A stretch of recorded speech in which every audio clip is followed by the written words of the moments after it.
Quero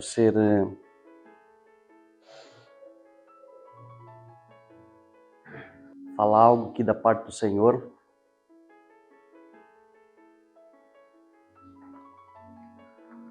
Um livro tão atual para os dias de hoje.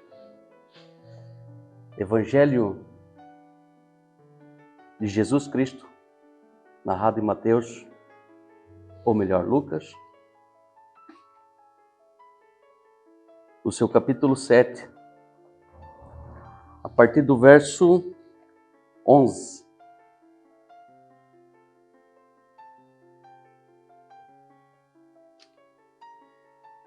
Evangelho de Jesus Cristo, narrado pelo Dr. Lucas, no seu capítulo 7, no verso 11. Uma passagem muito conhecida da igreja. Mas hoje vamos falar em outra perspectiva, porque realmente o escritor Lucas, ele direciona esta carta ao excelentíssimo Teófilo. Nós achamos que esta carta está nos evangelhos, mas essa carta tinha uma direção a um companheiro, um homem chamado Teófilo, que tinha muitas dúvidas sobre Cristo. Essa dúvida ainda paira sobre a igreja de Cristo Jesus.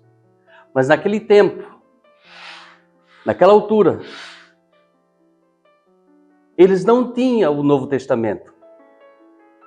Ele tinha que se basear nas Escrituras. Foi uma investigação de Lucas. Ele se escreve. O homem que andou com Paulo, o apóstolo Paulo, ele pega narrativas, começa a escrever o livro de Lucas, direcionando a Teófilo.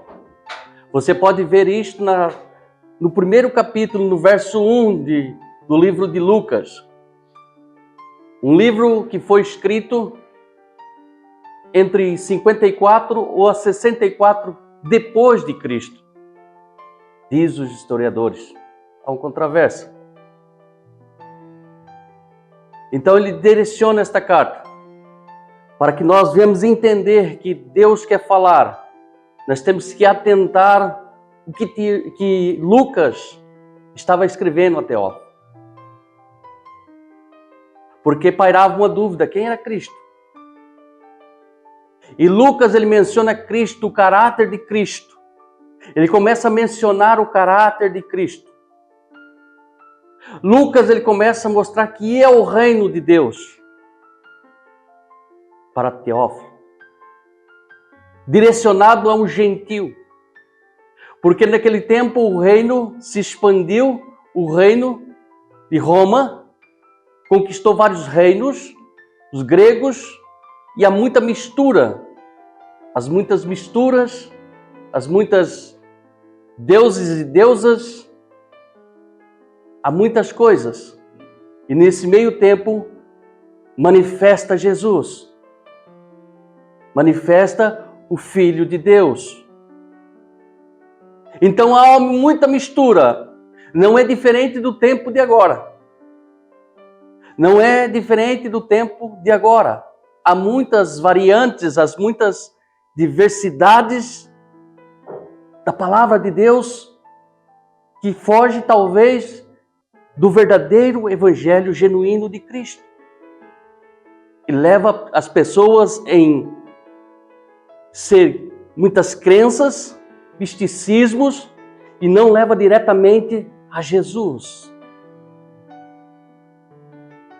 E essa dúvida pairava no meio. Por isso nós temos que entender o contexto dessa carta para que possamos entender e compreender do que Lucas estava tratando nesse capítulo 7. Ele começa a tratar, ele começa a falar, ele começou a falar escrevendo para Teófilo, e no capítulo, vamos parar nesse capítulo 7. Eu vou ler do verso 11 ao 17, mas vamos falar sobre o capítulo 7.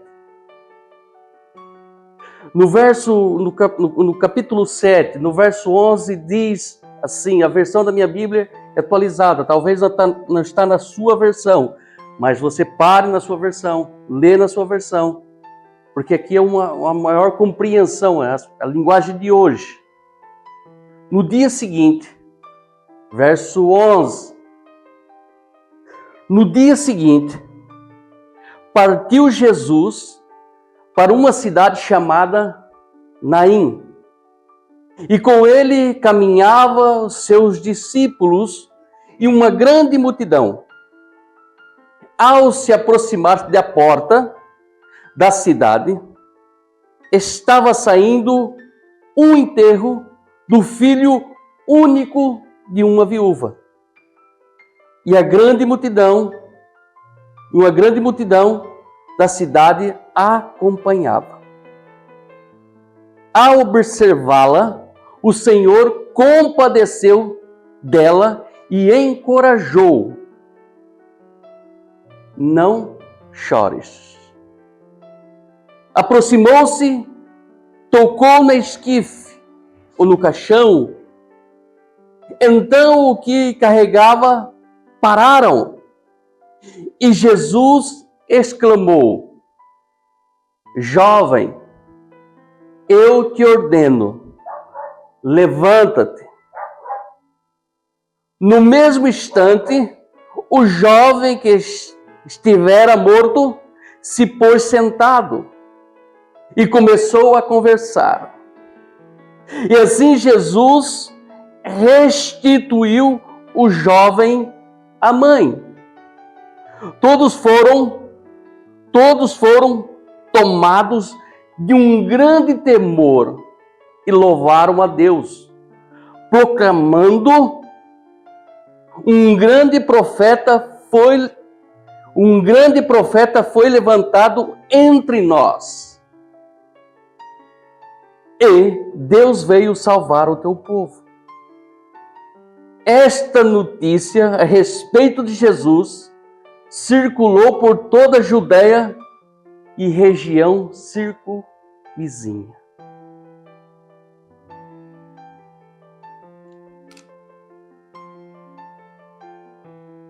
Você tem que se atentar ao que Lucas escreve a Teófilo. Que dúvida é essa que paira no meio? Ele está mostrando que Deus tem todo o poder. Ele está mostrando o caráter de Jesus. Ele está mostrando o que é o reino de Deus. Mas olhando para esse capítulo 7, antes dele encontrar esta viúva, nos primeiros versos do capítulo 7,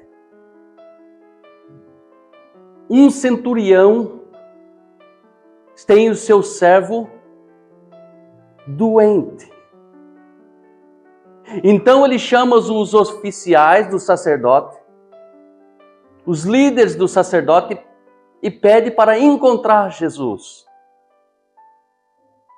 Ele menciona, ele pede, e os oficiais vão diante de Jesus. Ele para Jesus e fala que o servo do centurião agora está enfermo. E Jesus, se ele pode operar na vida daquele jovem. Jesus, no mesmo instante, ele diz: eu vou à casa do centurião.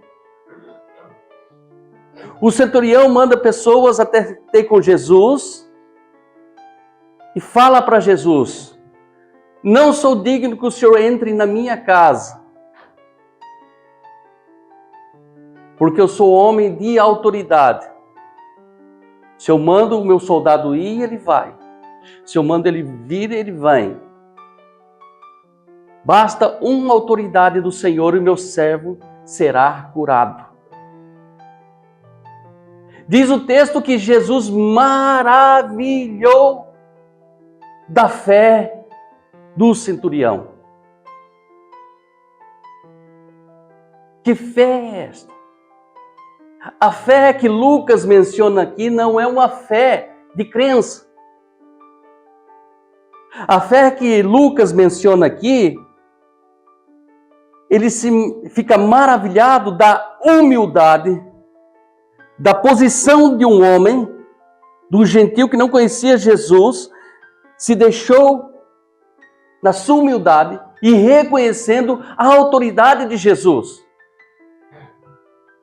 o senhorio de Jesus.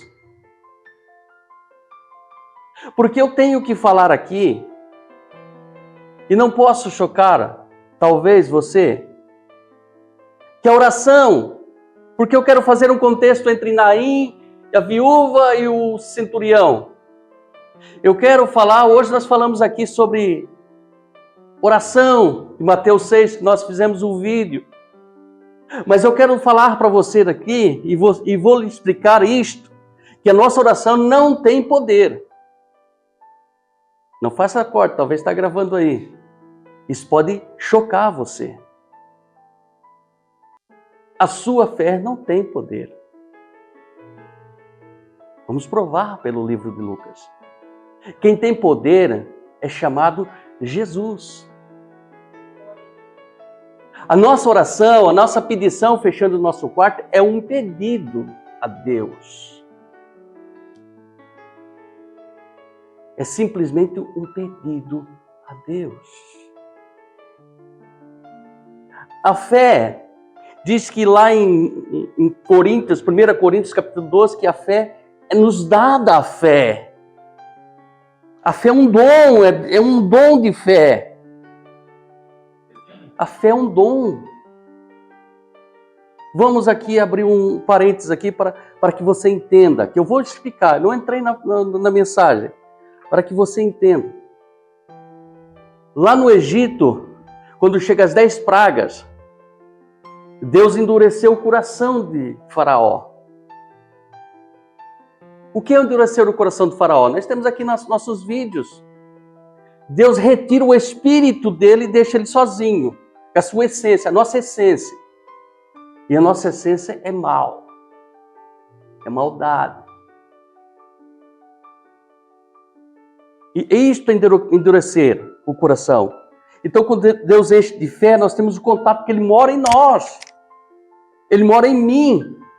E Ele vamos falar sobre a fé e a oração. Mas a oração é um pedido e a fé é o firme fundamento daquelas coisas que Hebreus não fala, capítulo 11.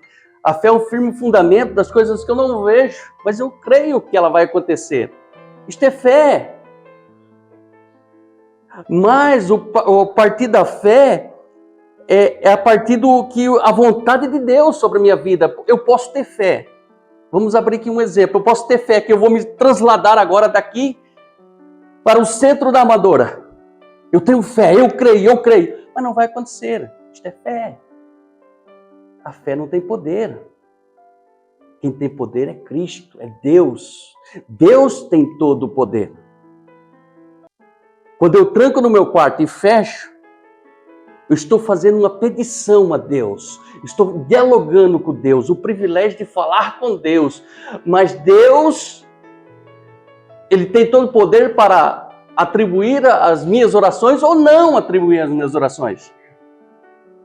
Nós vamos entender isso nos versículos, porque o centurião pediu, fez uma petição, e Jesus ouviu.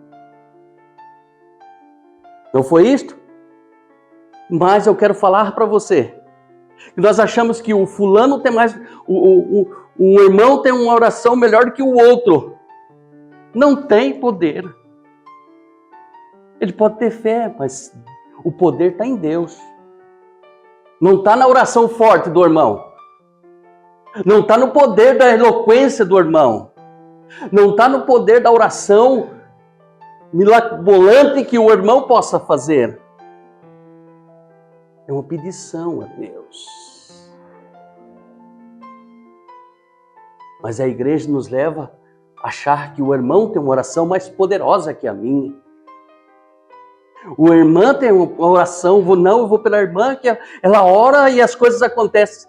A oração não tem poder. Quem tem poder é Deus. Na unidade. Deus ouve a oração. Deus ouve a nossa oração.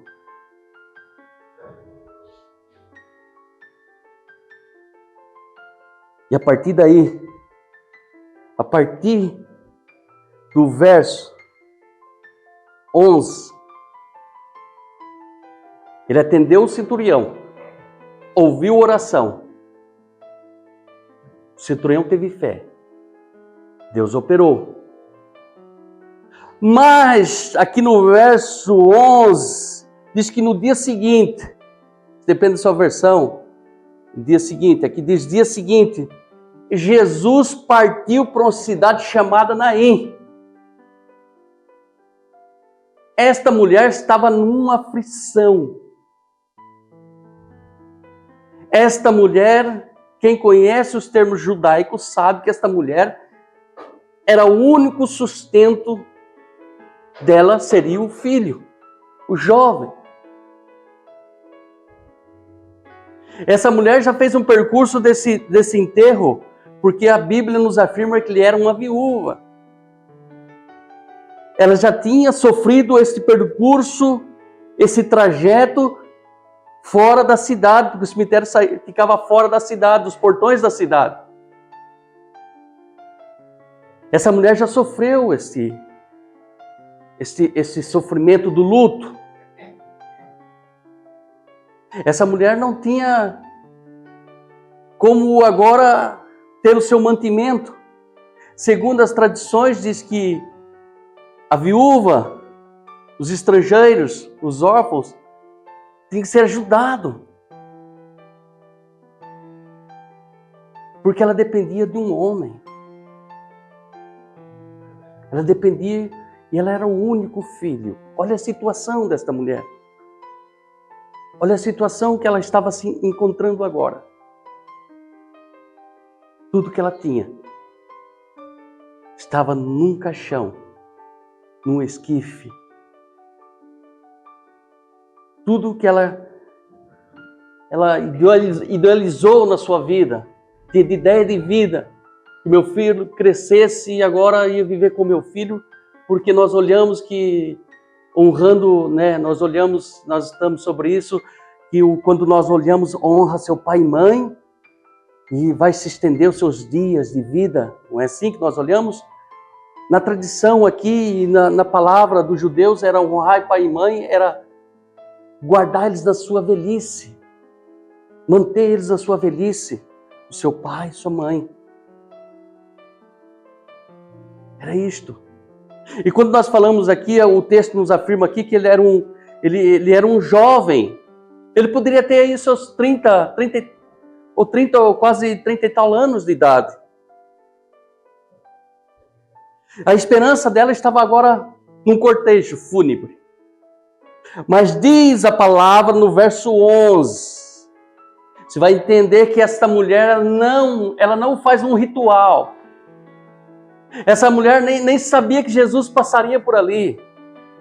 Tampouco essa mulher fez um ritual de oração, não está ali citado na Bíblia que ela orou, ela clamou, ela não fez nada, mas Jesus estava a caminho. Jesus agora sai de Cafarnaum, a passos talvez largos, porque no dia seguinte são 50 e tal quilômetros, irmão, de Cafarnaum até Naim. E aquele povo que viu o servo do centurião ficar curado, ficaram maravilhados e acompanharam Jesus. A multidão estava acompanhando com seus 12 discípulos e eles começavam a caminhar. Mas Jesus fazia coisa aleatória? Você acha que Jesus falou, agora para onde eu vou? Agora para onde eu vou caminhar? Para onde eu vou? Deixa eu ver. Não. Filipenses diz que Jesus não se usurpou de ser Deus, não. Ele não se usurpou de ser Deus, mas ele se esvaziou de si mesmo. Ele era orientado pelo Espírito Santo. Tem alguém em aflição. Mas essa mulher não orou. Essa mulher não clamou. Não diz nada, não tem um relato da Bíblia que ela clamou. Mas Jesus foi. Jesus caminhou. Jesus começa a caminhar com essa grande multidão e com os seus discípulos a Naim. Mas eu paro para pensar aqui, a multidão, essa multidão que está aqui, não sabe os sentimentos daquela mulher. Ninguém sabia dos sentimentos, do que ela estava sofrendo. Ninguém sabe o que você está vivendo ou está passando. Mas Jesus, Deus, na sua onisciência, Ele sabe todas as coisas. Ele sabe todas as coisas. Ah, mas eu vou falar com Deus. Amém, nós temos que falar, ter esse contato com Deus. E fico maravilhado porque nós falamos com Deus, oramos para Deus, falamos com Deus como igreja individual no seu quarto. Porque antes de sair uma palavra da minha boca, dos meus pensamentos, Deus sabe a minha oração. Deus sabe a minha aflição. Ele sabe todas as coisas. E ele caminha, essa multidão não sabe. A aflição de que 50 quilômetros dali, em Naim, havia uma mulher que sofria. Em lágrimas, em choro, em pranto. Mas agora nós paramos para pensar. O servo centurião era um homem rico, de posses. Tinha bens materiais, ele queria curar o seu servo para servi-lo para ele. Mas a viúva tem seu único filho, o amor da vida dela, o único sustento, a única razão de vida dela. Pobre, viúva. O Deus, nosso Deus, não faz acepção de pessoas. O nosso Deus não faz acepção de pessoas. Deus Ele recebe a oração do A, do B, do estrangeiro, que não seja estrangeiro, da mulher, da viúva, do órfão. Todas as orações.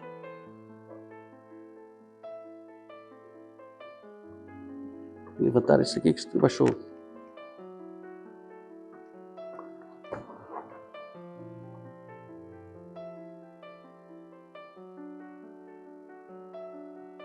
Eu começo a ver aqui, no verso 11.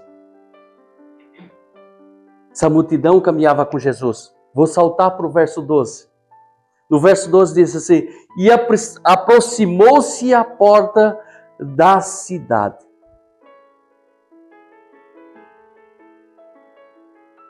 Jesus agora ele chega com a multidão e se aproxima da porta da cidade. Multidão está aqui fora, junto com Jesus, toda feliz, sabendo que está com Jesus. Do outro lado da porta estava a multidão que se planteava, chorava, porque a cidade era tão pequena. Talvez estava todo mundo da cidade, todos se conheciam, estavam ali planteando, chorando, vendo o choro daquela mulher, acompanhando ela. Só que Jesus se encontra com eles na porta. Jesus se encontra com a outra multidão, não deixa ela sair, ela está ali à porta para sair.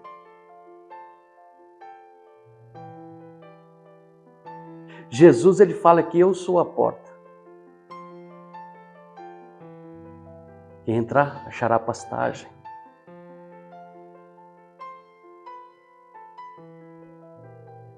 Se ela passasse da porta, era morte.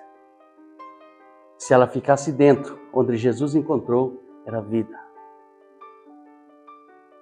Porque Jesus, ele afirma no seu evangelho: eu sou a ressurreição e a vida.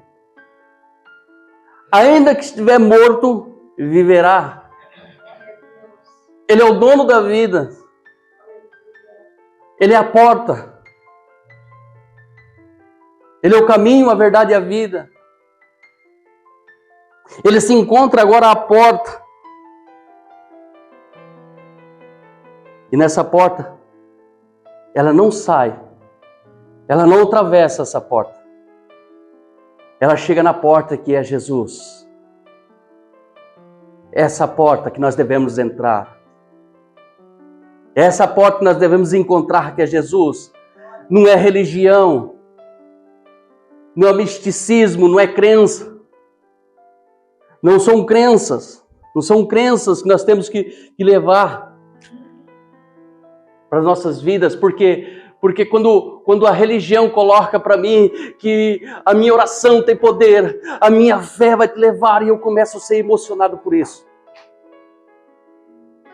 Amém?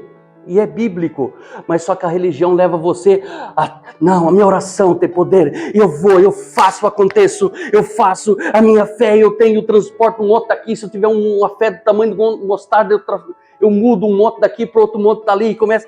Esquece do verdadeiro Jesus, o dono que tem todo o poder. Começa a crer em religiões.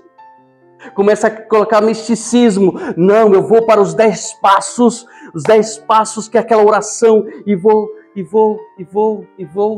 Esquece daquele, o autor que pode mudar a minha e a sua vida. Nós esquecemos do verdadeiro evangelho. O que temos então? Nós temos adoração. Nós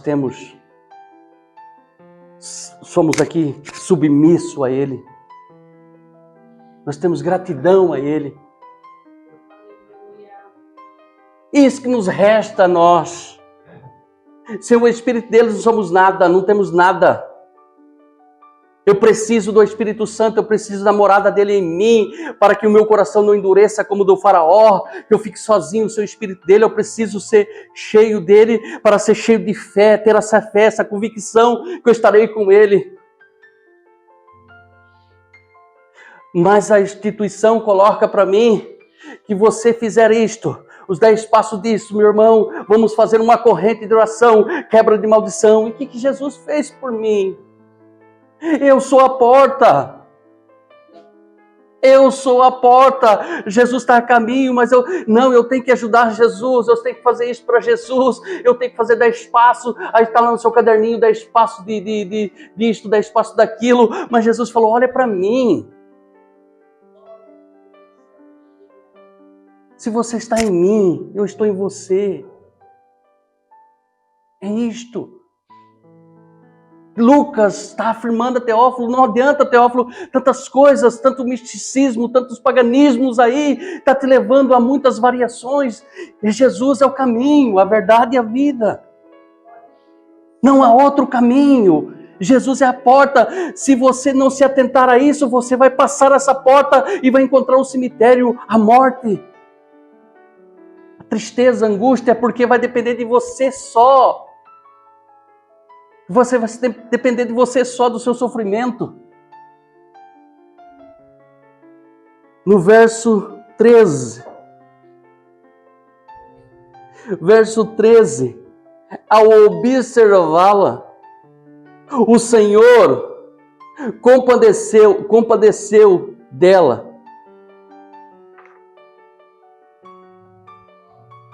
Compadeceu dela. E encorajou. Não chores.